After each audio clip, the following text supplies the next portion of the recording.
Hey guys, it's Kulture, and in this video I'm going to break down what exactly Overwatch is. So let's get started.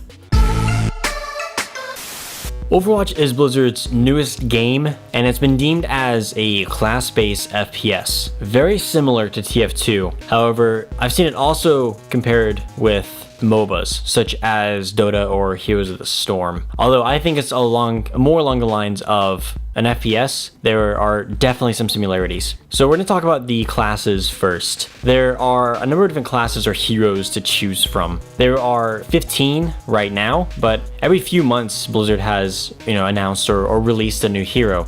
And that seems to be something that they want to keep up over time. And something that really separates Overwatch from TF2 in terms of the class-based shooter is that there is no editable loadout. So I think this is where a lot of the similarities from a MOBA comes from.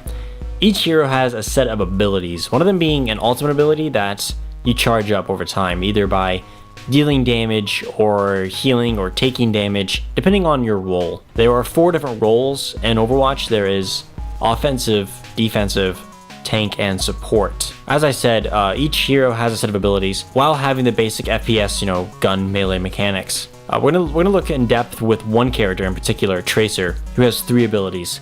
Her first ability is Blink, which can be used 3 times, and it shoots her, I think, about 20 yards, 30 yards, a very short distance, and it recharges over time.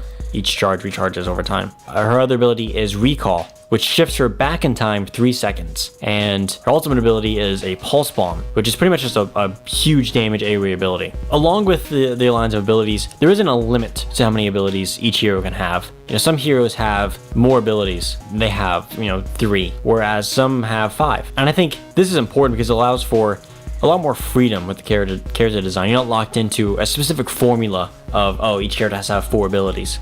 Each hero is extremely unique, and with there being no loadouts, it makes gameplay pretty streamlined. You won't be looking at a Reinhardt wondering if his weapon allows him to jump or charge or do anything else.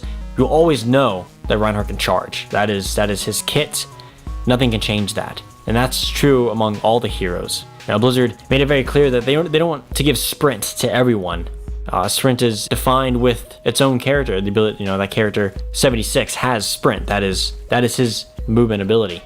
No other character has that. And Blizzard seems to be really passionate and strong on that design philosophy. Overwatch is objective based with a focus on 2 main game modes, those being payload and point capture, which are pretty identical to TF2's payload and point capture. Right now, there are 4 different maps you can play on. Payload, the maps you can play payload are Watchpoint Gibraltar, which is based off of an old Overwatch base that was shut down along with Overwatch, and Winston the Ape is trying to get it back together. That's one map.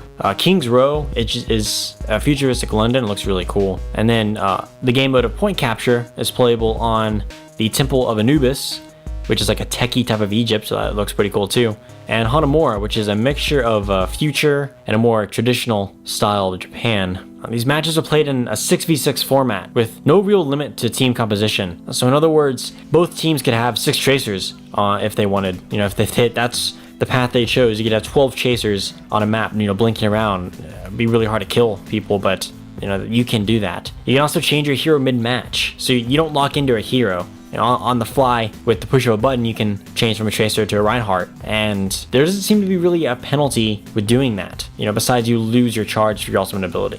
I think that really makes it different from the traditional MOBA method of you lock into a character before a match, and you're with that character for the full match, and there's really no duplicates either. I think that design really makes Overwatch follow the FPS genre. Also, the matches are about 7 minutes on average, according to Blizzard. The objectiveness of Overwatch with the hero-based structure, I think, allows for a very interesting game with a lot of room to grow, and caters to both players of the FPS and MOBA genres because of the similarities with each one. I think Overwatch allows for pretty innovative gameplay. Based off people that have played the game, it's a lot like Counter-Strike, where it's pretty methodical and thought out in what you're doing.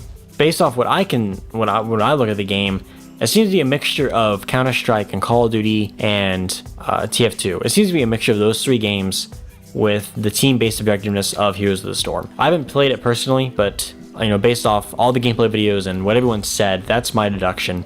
If you haven't signed up for beta already, go ahead and do so. I'll leave a link in the description below, so check that out. If you guys would go ahead and be sure to like and subscribe for more Overwatch stuff. And be sure to check out my other videos, regarding Overwatch. I discuss things in those videos that I didn't discuss in this video. So I hope you guys enjoyed watching. Yeah, later.